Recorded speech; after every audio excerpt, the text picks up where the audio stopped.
بسم الله الرحمن الرحيم. السلام عليكم ورحمة الله وبركاته.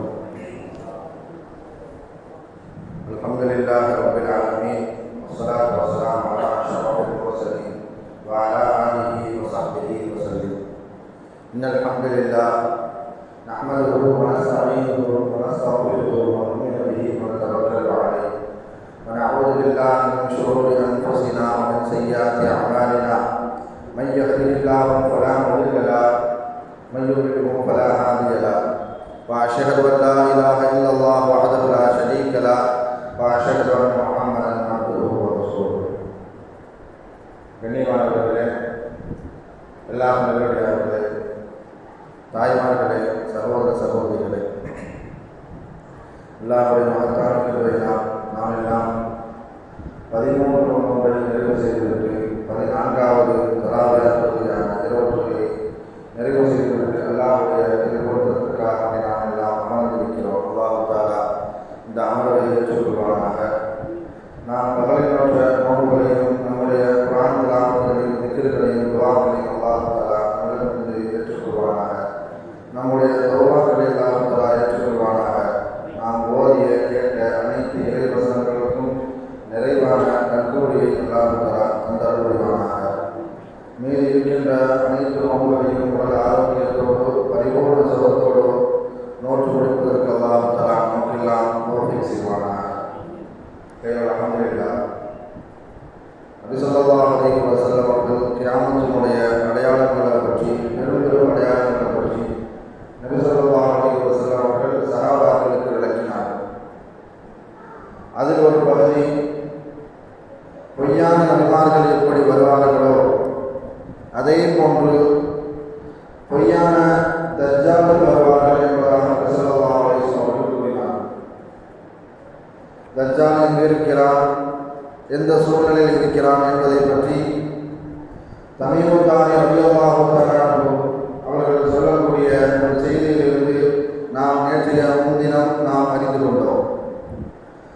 ஆனால் ஸல்லல்லாஹு அலைஹி வஸல்லம் அவர்கள் இருக்கக்கூடிய காலகட்டத்திலேயே இப்னு ஸையாத் என்று சொல்லக்கூடிய ஒருவன், ஒரு சிறுவன், வாலிபத்தை நெருங்கி கொண்டு இருக்கக்கூடிய ஒருவன், மக்களுக்கு மத்தியில் பிரபலமாக பேசப்பட்டான். எந்த அளவு என்று பார்க்கும்போது நபி ஸல்லல்லாஹு அலைஹி வஸல்லம் அவர்களுக்கு செய்தி அறிவிக்கப்பட்டது, ஒருவேளை இவன் தஜ்ஜாலாக இருப்பானோ. அவன் நடந்து கொண்டிருக்கின்ற முறையெல்லாம் பார்க்கும் பொழுது தஜ்ஜால் எப்படி நடந்து கொள்வானோ அதே போன்று இப்னு ஸையாத் நடந்து கொள்வான். வாலிபத்தை நெருங்கி கொண்டு இருக்கக்கூடிய அந்த சிறுவன், அவன் ஒரு யகூதியாக இருந்தான், பிற்காலத்தில் முஸ்லிமாக மாறிவிட்டான் என்பது ஹதீஸ்களுடைய தரவரிசையில் நமக்கு எல்லாம் கிடைக்கும். அது மாத்திரமல்ல, அவன் குடி சொல்பவனாக இருந்தான். எப்படிப்பட்ட குடின்னு சொன்னால், நாம் மனதில் நினைத்திருப்பதை முழுமையாக அல்லது பாதியோ இப்படி சொல்பவனாக இருந்தான். மக்களை பொறுத்தவரைக்கும் இப்படி யார் சொல்கிறாங்களோ அவங்க பின்னாடி தான் அவங்க கூட்டமே செய்வாங்க, அவங்க பின்னாடியே போயிடுவாங்க கூட்டமாக. இந்த மாதிரி சூழ்நிலையில் இவன் செய்யாத மக்கள் நினைப்பதையெல்லாம் பாதியாகவோ அல்லது முழுமையாகவோ சொல்லிக்கொண்டு இருப்பதாக நபி ஸல்லல்லாஹு அலைஹி வஸல்லம் அவர்களுக்கு செய்தி கிடைக்கின்றது. அவனை பார்த்து சோதிப்பதற்காக வேண்டி ஸல்லல்லாஹு அலைஹி வஸல்லம் அவர்கள் உமர் ரலியல்லாஹு தஆலா அவர்களை அழைத்து கொண்டு செல்கிறார்கள். அவன் மஹல்லா என்று சொல்லக்கூடிய ஒரு கோட்டையின் அருகாமையில் அவன் சின்ன பையன் விளையாண்டு இருக்கிறான். நபி ஸல்லல்லாஹு அலைஹி வஸல்லம் அவர்களை பார்த்தார்கள். ஆனால் இவன் நபி ஸல்லல்லாஹு அலைஹி வஸல்லம் அவர்களை பார்க்கல. அவனை விளையாட்டு மும்மரத்தில் என்ன செஞ்சுட்டு இருக்கிறான்னா விளையாடிட்டு இருக்கிறான். நபி ஸல்லல்லாஹு அலைஹி வஸல்லம் அவர்கள் அவனை போய் உடலை தட்டுறாங்க.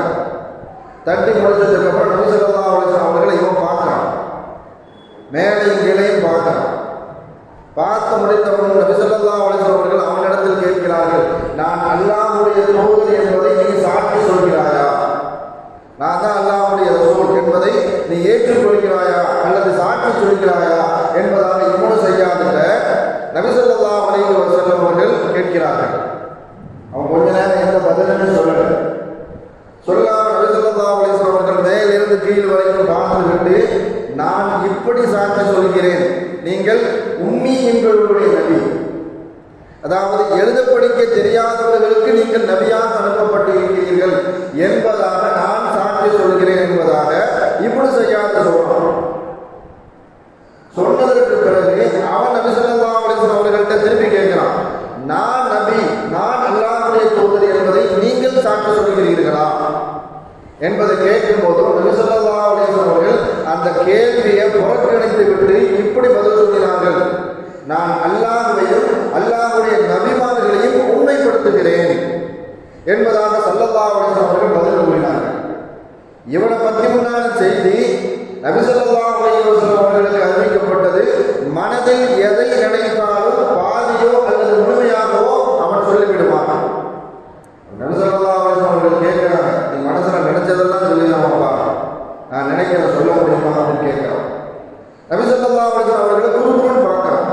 இப்போ என்னத்தை பார்க்கிறப்பா, நீ ஏன் இப்படி பார்க்கிற என்பதாக நபி ஸல்லல்லாஹு அலைஹி வஸல்லம் அவர்கள் கேட்கும்போது, என்னிடத்தில் பொய்யான ஒருவர் வருகிறார், உண்மையாளர் ஒருவர் வருகிறார் என்பதாக குழப்பமான ஒரு பதில் சொல்றான். நபி ஸல்லல்லாஹு அலைஹி வஸல்லம் அவர்கள் சொல்றாங்க, இவன் ரொம்ப குழப்பத்தில் இருக்கிறான், நான் மனதில் என்ன நினைக்கிறேன் அதை நீ சொல்லு என்பதாக நபி ஸல்லல்லாஹு அலைஹி வஸல்லம் அவர்கள் கேட்கும்போது இவன் துஹ் என்பதாக சொல்றான். அதாவது நபி ஸல்லல்லாஹு அலைஹி வஸல்லம் அவர்கள் குர்ஆனில் உள்ள 44வது அத்தியாயம், அதாவது சூரத்துல் துஹான், அதில் உள்ள ஒரு வசனத்தை என்ன செய்யறாங்க, ஒரு ஆயத்தை மனதில் நினைத்து கொண்டார்கள். அவனால் அதை முழுமையாக சொல்ல முடியல. சூரத்துல் துஹான் என்பதாக அவனால் என்ன செய்ய முடியல, முழுமையாக சொல்ல முடியல. இருந்தாலும் இப்படி செய்யாத சொல்றாங்க அப்படின்னு சொல்லும் பொழுதும் நபி ஸல்லல்லாஹு அலைஹி வஸல்லம் அவர்கள் ஒன்னால இந்த உன்னுடைய எல்லையை தாண்டி ஒன்னால வர முடியாது என்பதாக சபித்து விட்டு நபி ஸல்லல்லாஹு அலைஹி வஸல்லம் அவர்கள் வந்து விட்டார்கள். ஏன் நபி ஸல்லல்லாஹு அலைஹி வஸல்லம் அவர்கள் போய் இவன் தஜ்ஜாலா இருப்பானோ என்பதாக பார்க்க போனதின் நோக்கம் என்ன நோக்கம் சொன்னா, அவன் தஜ்ஜாலா இல்லையா என்பதை குறித்து அல்லாஹ்விடமிருந்து எந்த தெளிவான வகையும் இல்லை.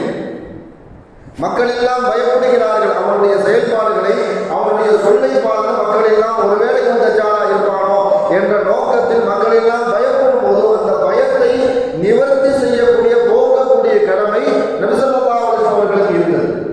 இன்னொரு சமயத்தில் என்ன செய்யறாங்கன்னு சொன்னா, நபி ஸல்லல்லாஹு அலைஹி வஸல்லம் அவர்கள் அவன் ஒரு தோட்டத்தில் இருக்கிறான் என்ற செய்தி இவங்களுக்கு கிடைச்ச உடனே உபய் இப்னு கஅப் ரலியல்லாஹு அவர்களை அழைத்து கொண்டு வந்து அவர்களை அழைச்சிட்டு போறாங்க ஸல்லல்லாஹு அலைஹி வஸல்லம். அவன் என்ன செய்யறான், எப்படி நடந்துக்கிறான், என்ன பேசுறான் என்பதை கண்காணிப்பதற்காக நபி ஸல்லல்லாஹு அலைஹி வஸல்லம் அவர்கள் அவன் இருக்கிற தோட்டத்தில் போய் ஒளிந்து இருந்து பார்த்தாங்க. ஒரு ஈச்சமர தோட்டத்துக்கு உள்ள வேறு பக்கத்துல ஒளிந்து உட்கார்ந்து ஸல்லல்லாஹு அலைஹி வஸல்லம் அவர்களும் உபய் இப்னு கஅப் ரலியல்லாஹு ரெண்டு பேரும் சேர்ந்து பார்க்கறாங்க. அவன் ஒரு கட்டில போர்வையை போட்டுட்டு சாஞ்சிட்டு படுத்துட்டு என்னமோ பண்ணிக்கிட்டு இருக்கிறான். நபி ஸல்லல்லாஹு அலைஹி வஸல்லம் அவர்கள் இருப்பதை பார்த்து விட்ட அந்த தாய், அதாவது இப்னு ஸையாத், அவனுக்கு இப்னு ஸாயித் அல்லது இப்னு ஸையாத் அல்லது ஷாஃபி 3 பேர் உண்டு. இவங்களுடைய தாய் இப்னு ஸையாத்துடைய தாய் உள்ள வந்துட்டாங்க, தோட்டத்துக்குள்ள வந்துட்டு நபி ஸல்லல்லாஹு அலைஹி வஸல்லம் அவர்கள் ஒளிந்து இருப்பதை பார்த்த அந்த தாய் தான் மகனை, யா ஷாஃபி, இதோ நபி ஸல்லல்லாஹு அலைஹி வஸல்லம் அவர்கள் உங்களை ஒளிந்து இருந்து கண்காணிக்கிறார்கள். அவங்க சொன்னவரை நபி ஸல்லல்லாஹு அலைஹி வஸல்லம் அவர்களால் ஒன்றும் செய்ய முடியல. வீட்டுக்கு வந்துட்டாங்க, வந்துட்டு மக்களுக்கு தெரிவித்தார்கள். அந்த தாய் மாத்திரம் நம்மளை பார்க்காமல் இருந்திருந்தால் அவனுடைய செயல்பாடுகளை வைத்து அவன் தஜ்ஜாலா இல்லையா என்பதை என்னால் சொல்லியிருக்க முடியும். ஏன் இப்படி சொல்றாங்கன்னு சொன்னா, தெளிவான வகி அல்லாஹ்விடமிருந்து எந்த வகையும் இல்லை. அதனால் அவன் தஜ்ஜாலா இருப்பானா என்று மக்களுக்கு மத்தியில் குழப்பம். ஸல்லல்லாஹு அலைஹி வஸல்லம் அவர்களுடைய காலகட்டத்திற்கு பிறகு அபூ ஸஈத் அல்-குத்ரி ரலியல்லாஹு தஆலா அவங்க மக்காவுக்கு போறாங்க. மக்காவுக்கு உம்ராவுக்காக வேண்டி அல்லது ஹஜ்ஜுக்காக வேண்டி போறாங்க.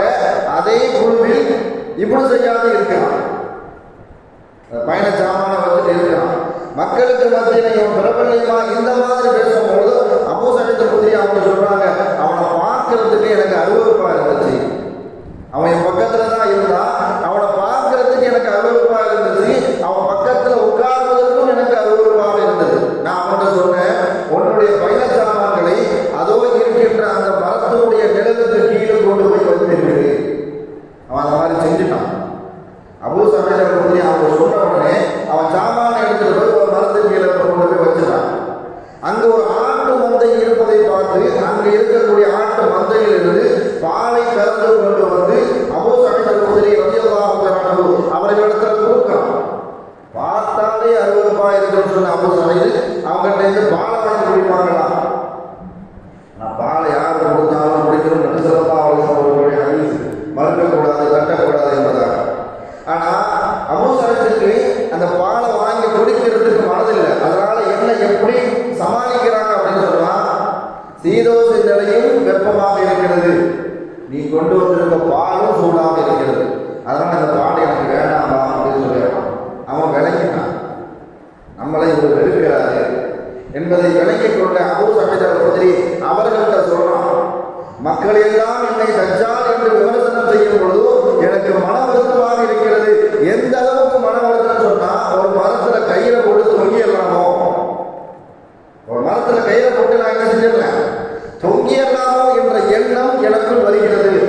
அபூ சமீத் அல்-குத்ரி உங்களுக்கு தெரியாதா, சாதாரண மக்களுக்கு நபி ஸல்லல்லாஹு அலைஹி வஸல்லம் அவர்கள் சொன்ன ஹதீஸ்கள் நபிமொழிகள் ஞாபகம் இருக்கும் பொழுது நீங்கள் அன்சாரி தோழர், உங்களுக்கு தஜ்ஜாலினுடைய அறிவிப்பை பற்றி உங்களுக்கு தெரியாதா என்பதாக அவனே சொல்றான். நபி ஸல்லல்லாஹு அலைஹி வஸல்லம் அவர்கள் தஜ்ஜாலை குறித்து சொல்லி காட்டும் பொழுது அவனை காஃபிர் என்று சொன்னார்கள். நான் முஸ்லீமா இருக்கேன், நீங்க பார்க்கத்தானே தெரியுங்க, நான் முஸ்லீமா இருக்கேன். அதே மாதிரி ஸல்லல்லாஹு அலைஹி வஸல்லம் அவர்கள் தஜ்ஜாலை குறித்து சொல்லும் பொழுது அவனுக்கு பிள்ளைகள் இருக்காது, அவன் ஒரு மலடன் என்பதாக, நான் என் பிள்ளைகளை மதீனாவில் விட்டுட்டு வந்திருக்கிறேன். அதே மாதிரி ஸல்லல்லாஹு அலைஹி வஸல்லம் அவர்கள் தஜ்ஜாலை குறித்து சொல்லி காட்டும் பொழுது அவன் மக்காவிற்குள்ளோ அல்லது மதீனாவிற்குள்ளோ நுழைவதற்காக வேண்டி முயற்சி செய்தால் மலக்குமார்கள் அவனை தடுப்பார்கள், அவனுக்கு அங்கு நுழைவதற்கு அனுமதி இல்லை என்பதாக ஸல்லல்லாஹு அலைஹி வஸல்லம் அவர்கள் சொல்லி இருப்பதை உங்களுக்கு தெரியுமா தெரியாதா? ஆனா நான் இப்போ மதீனாவிலிருந்து மக்காவுக்குள்ள போறேன், மக்காவுக்குள்ள ஹஜ்ஜுக்காக வேண்டி உம்ராவுக்காக வேண்டி போறேன். அப்படி இருக்கிற சமயத்துல நான் எப்படி தஜ்ஜாலா இருக்க முடியும்? லாஜிக்கான கேள்வி. அவன் அபூ சமீத் அல்-குத்ரிட்ட இந்த மாதிரி ஒரு கேள்வியை சொல்றான். மதீனாவுக்குள்ளேயும் மக்காவுக்குள்ளேயும் தஜ்ஜாலால செல்ல முடியாது, ஆனா நான் மதீனாவில இருந்து மக்காவுக்குள்ள போறேன், நான் எப்படி தஜ்ஜாலா இருக்கும் பொழுது அப்ப அபூ சமீத் யோசிக்கிறாங்க, ஆமா நீ சொல்றது எல்லாம் கரெக்டா தான் இருக்குது, நீ முஸ்லீமா இருக்கிற, உனக்கு பிள்ளைகள் இருக்கிறது, நீ மதீனாவில் எங்களோட சேர்ந்து வாழ்ந்திருக்கிற, இப்போ மக்காவுக்குள்ள கிடைக்க போற, அப்படி இருக்கும் பொழுது நீ தஜ்ஜாலாக இருக்க முடியாது. இப்படி ஒரு முடிவுக்கு அபூ சமீத் அல்-குத்ரி வந்துட்டாங்க. வந்ததுக்கு அப்புறம் அடுத்து அவன் கூட்டத்துக்கு போனான். ஆனா தஜ்ஜால் எப்போ பிறந்தா, அவனுடைய பிறந்த டேட்டு இப்போ எங்க இருக்கிறான் எனக்கு தெரியும். இப்படி சொன்னவன அபூ சமீத் அல்-குத்ரி ரலியல்லாஹு அவங்களுக்கு கோபம் வந்துச்சு, அவனை சபிக்க ஆரம்பிச்சாங்க. சபிக்க ஆரம்பிச்சதுக்கு அப்புறம் அவன்கிட்ட ஒரு கேள்வி கேட்கிறாங்க அபூ சமீத் அல்-குத்ரி ரலியல்லாஹு, ஒருவேளை உனக்கு தஜ்ஜாலா இருக்கக்கூடிய வாய்ப்பு கிடைச்சா நீ என்ன செய்வ அப்படின்னு. கண்டிப்பா நான் அதை தட்ட மாட்டேன், அது ஒரு நல்ல வாய்ப்பா நினைச்சு நான் என்ன செய்வாத ஏற்றுக்கொள்வேன் என்பதாக அபூ சமீத் அல்-குத்ரிட்ட இப்னு ஸய்யாத் அவன் சொல்றான். நாம ஒரே ஒரு விஷயத்தை சிந்திச்சு பார்க்கணும். இப்ப சாதாரண தஜ்ஜாலாக இல்லாம இருந்து, அதாவது தமீமுத்தாரி தஜ்ஜாலை எங்க பார்த்தார்கள், அவன் சங்கிலியாக பிணைக்கப்பட்டிருக்கிறான். குராசா பக்கத்தில், அதாவது பலஸ்தீனத்திற்கும் இன்னொரு பக்கத்துக்கு மத்தியில் அவன் சங்கிலியால பிணைக்கப்பட்டிருக்கிறான். சிரியாவுக்கு மத்தியில் பக்கத்தில் ஒரு சங்கிலியால பிணைக்கப்பட்டிருக்கிறான் என்பது தமீமுத்தாரி அவர்களுடைய தெளிவான ஹதீஸ். ஸல்லல்லாஹு அலைஹி வஸல்லம் சஹாபாக்களுக்கு அறிவிப்பு செய்து சொன்னார்கள். அதை வைத்து பார்க்கும் பொழுது நிச்சயமாக இப்னு ஸய்யாத் தஜ்ஜாலா இருக்க முடியாது. ஆனால் அவன் நான் தஜ்ஜாலா இருக்க வேண்டும் என்பது அவனுடைய ஆசை. ஆனால் சாதாரணமாக இப்னு ஸய்யாதுக்கே மக்களுடைய உள்ளத்தில் இருக்கக்கூடிய சிந்தனைகளை நினைவுகளை அவனால் மக்களுக்கு மத்தியில் முழுமையாக அல்லது பாதியோ கூற முடியும் என்று ஒரு ஆற்றல் இருக்குமானால், உண்மையான தஜ்ஜாலுக்கு அல்லாஹ் எவ்வளவு பெரிய ஆற்றல் கொடுத்திருப்பான், அவனுக்கு எவ்வளவு பெரிய சக்தியை கொடுத்திருப்பான், அவனுடைய ஆற்றல் என்ன என்பதை குறித்து இன்ஷா அல்லாஹ் வரக்கூடிய காலகட்டத்தில் தெரிந்து கொள்வோம். இன்றைய நிகழ்வுக்கு போயிருவோம். இப்னு அப்பாஸ் ரலியல்லாஹு தஆலா அவர்கள் சொல்லக்கூடிய ஒரு செய்தி, ஸல்லல்லாஹு அலைஹி வஸல்லம் அவர்களை குறித்து ஜஸல்லாஹு அன்னா